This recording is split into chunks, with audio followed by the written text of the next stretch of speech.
पेशकश में आप सभी का एक बार फिर से स्वागत है। दर्शकों, प्राचीन काल से ही हिंदुस्तान की पावन धरती पर देवी देवताओं व संतों, महंतों और ऋषि मुनियों का आना हुआ है और पूरे विश्व में हिंदुस्तान ही एकमात्र ऐसा देश है जहां सबसे अधिक रीति रिवाज और धार्मिक क्रियाएं की जाती है व उत्तम संस्कारों को अपने जीवन में उतारा जाता है।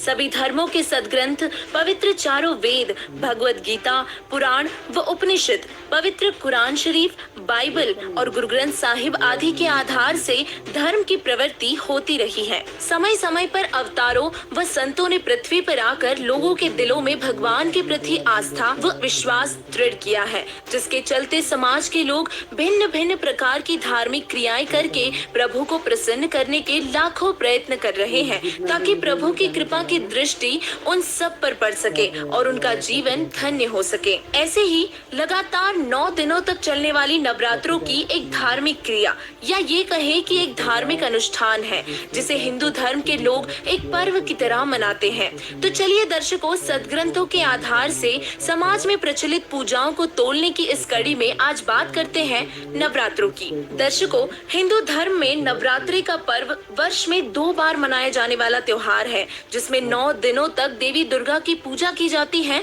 और दुर्गा माता के लिए व्रत उपवास भी रखे जाते हैं।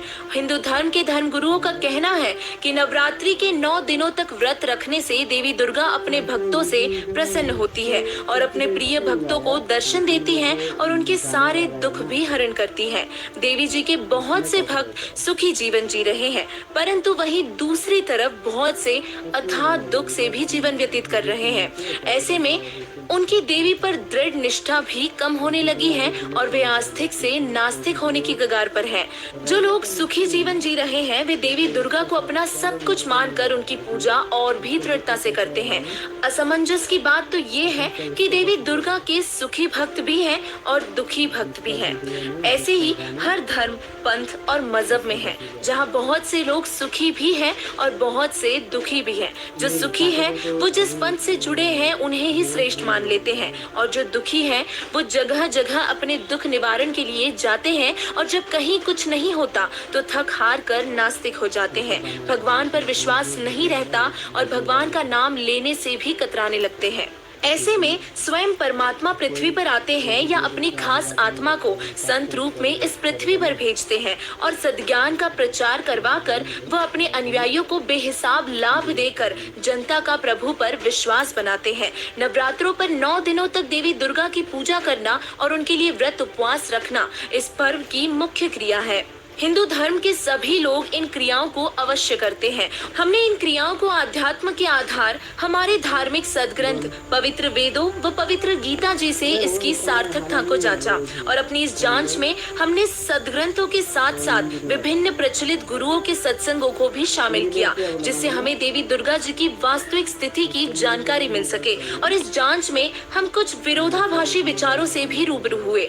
एक तरफ ब्रह्म ऋषि कुमार स्वामी जी व शक्ति पुत्र जैसे गुरुओं के विचार थे, जो देवी दुर्गा को परम शक्ति व इष्ट रूप में पूज्य बता रहे थे, तो वहीं दूसरी तरफ दुर्गा पुराण से देवी दुर्गा जी के विचारों को जनता के सामने लाने वाले संत रामपाल जी महाराज जी के सत्संग प्रवचन थे, जो देवी दुर्गा को पूज्य ना बताकर देवी दुर्गा के विचारों व उनकी वास्तविक स्थिति को सदग्रंथों से प्रमाणित करते हुए जनता के सामने रख रहे थे और उन्हीं प्रमाणों को आधार बनाते हुए देवी दुर्गा माँ की इस तरीके से पूजा करने को आध्यात्मिक अज्ञानता बतला रहे थे। प्रथम तो हमें भी यकीन नहीं हो रहा था कि देवी दुर्गा की वास्तविक स्थिति क्या है, उनकी उत्पत्ति कैसे हुई, परंतु जब प्रमाण देखे और उनका अपने सदग्रंथों से मिलान किया, तब हम भी उतने ही अचंभित हो गए जितना कि आप अभी होने वाले हैं। संत रामपाल जी महाराज जी ने श्रीमद् देवी भागवत महापुराण से स्पष्ट करके दिखाया कि देवी दुर्गा अपनी पूजा के विषय में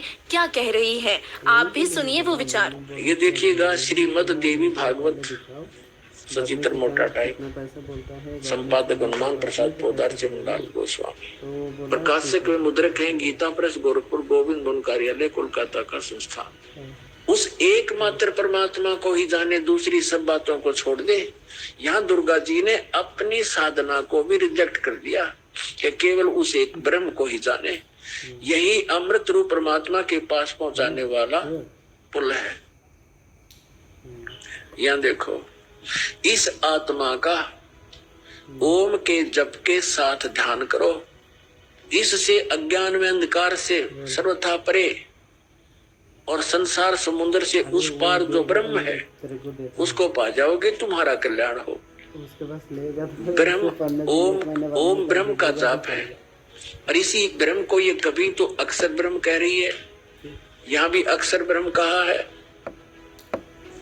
तो इसे सिद्ध है कि ये कितनी विद्वान है, और इसने कहा कि इस ब्रह्म की पूजा करो, सबकी पूजा छोड़ दो। और वो ब्रह्म कहाँ रहता है? उसका ओम नाम है।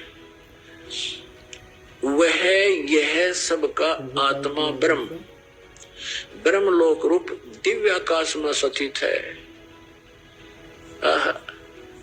ये ब्रह्मलोक में रहता है। तो ये थे देवी दुर्गा जी के विचार, जिसमें वे अपनी पूजा करने को मना करते हुए ब्रह्म की पूजा करने को कह रही है। और इस छोटी सी वीडियो से देवी दुर्गा जी की स्थिति पूरी तरीके से स्पष्ट हो गई कि देवी दुर्गा स्वयं अपनी पूजा करने के लिए साधकों को मना करती है। वह ब्रह्म, जिसे काल ज्योति निरंजन कहते हैं, उनको पूज्य इष्ट देव बताते हुए उनकी पूजा करने को कह रही है। ये वही काल ब्रह्म है जिसने श्री कृष्ण जी के शरीर में प्रवेश कर गीता जी का ज्ञान दिया। गीता अध्याय 11 के श्लोक नंबर 32 में गीता ज्ञानदाता कह रहा है, मैं काल हूँ और मैं अब प्रविष्ट हुआ हूँ। दर्शकों, इसे काल स्वरूपी ब्रह्म भी कहा जाता है। देवी दुर्गा जी देवी पुराण में ब्रह्म को पूज्य बता रही है, और जबकि ब्रह्म गीता जी अध्याय नंबर 7 के श्लोक 18 में अपनी पूजा को भी अनुत्तम बता रहा है, तथा गीता जी अध्याय नंबर 18 के श्लोक नंबर 62 और 66 में गीता ज्ञानदाता ब्रह्म अर्जुन को अपने से अन्य किसी और परमात्मा की शरण में जाने को कह रहा है, जिसकी शरण में जाने से साधक शाश्वत स्थान और परम शांति को प्राप्त होगा।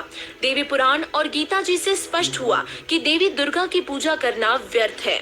दर्शकों, इसके बाद जब हमने वेदों को जांचा, लेकिन वेदों में भी हमें ऐसा कोई प्रमाण नहीं मिला जहां देवी दुर्गा जी की पूजा का समर्थन मिलता हो। वेदों में पूर्ण परमात्मा की महिमा लिखी हुई है, जिससे स्पष्ट होता है कि पूर्ण परमात्मा की भक्ति करने से ही लाभ मिलेगा। वेदों में कहीं भी माता दुर्गा की पूजा का समर्थन नहीं मिला, जिससे ये सिद्ध होता है कि दुर्गा माता की पूजा करना शास्त्र विरुद्ध होने से व्यर्थ है। इसके अलावा जो लोग नवरात्रि या कोई और भी व्रत रखते हैं, उनके लिए श्रीमद् भगवत गीता जी के अध्याय 6 के श्लोक 16 में ये प्रमाण भी मिलता है कि व्रत करने वाले की योग साधना कभी सफल नहीं हो सकती, उनकी गति संभव नहीं है।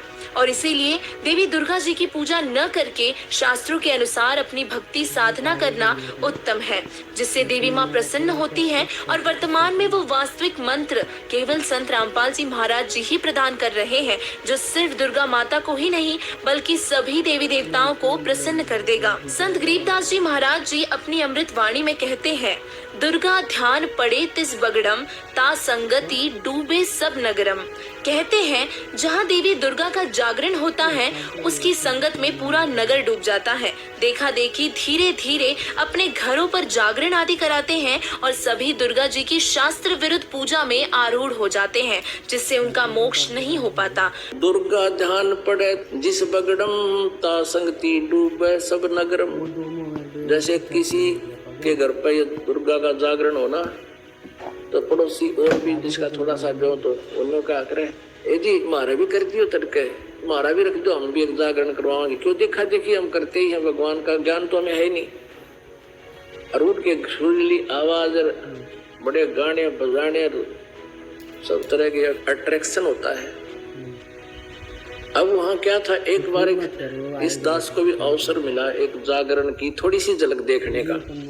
जब नाम ले लिया था, ज्ञान हो गया था। एक भक्त हमारा, तो थोड़े से भक्त उसके घर पे गया हुआ था शाम को। फिर वो थोड़ी देर पाछे उनके वो ढोलक से बाजन लग गए। मैंने पूछा ये क्या हो रहा है? कि दुर्गा का जागरण होगा यहाँ पे। हम दोनों चल पड़े, पैदल आ रहे थे, तो देखा उसके साथ में टेंट ला रखे घर के आंगन में, और वहां दुर्गा का वो जागरण शुरू हो रहा। अब एक स्पेशल बुला रखा वहां जागरण करने वाला जो गायक, और उसका अलग से एक रेजिडेंस टेंट में बना रखा, गर्मियों के दिन थे। वहां शुरू कर रखे, सारे बोलो जय माता दी, अगले बोलो जय माता दी, पिछले बोलो जय माता दी। मैं नहीं सुनिया, मैं नहीं सुनिया जय माता दी। ए वो तो एक बहनों कहते मैं नहीं सुनिया, सारे जोर तो बोलो जय माता दी। अब वो न्यू करता करता सारे बोलो जय माता, वो टेंट में खिसक गया। और वो मेरा साथी ने बोला आज दिखाऊंगा आपको इसको। टेंट हटा लिया हमने बाहर से, थोड़े से न्यू देखने लगे। वो पहले तो उसको देख रहे थे, वो गाने गाओ, तो फिर इधर गया तो फिर दूसरी कनात के सारा के देखे क्या करे। उसने वहाँ पौवा निकाला एक आधा बोतल उसका शराब का, दराज मत है, और वह कैंपा खोली, गिलास में दोनों डाले और गट दही करके ने बोला पी के। मैं नहीं सुनिया, इतने कड़े सुनेगा लाली गुटी, मैं नहीं सुनिया, सारे बोलो तेरा गजब। अब परमात्मा कहते हैं दुर्गा ध्यान पड़े तिस बगड़म, ता संगति डूबे सब नगरम। प्रिय दर्शकों, आज के अंक में हमने पाया कि देवी दुर्गा जी की पूजा, नवरात्रि आदि के लिए ना तो हमारे धार्मिक सदग्रंथों से कोई समर्थन मिलता है, व ना ही परमात्मा प्राप्त संतों की वाणियों से। और देवी पुराण में भी देवी दुर्गा अपनी पूजा करने को मना कर रही है, तो फिर नवरात्रि आदि करना अपना मानव जीवन बर्बाद करना ही है।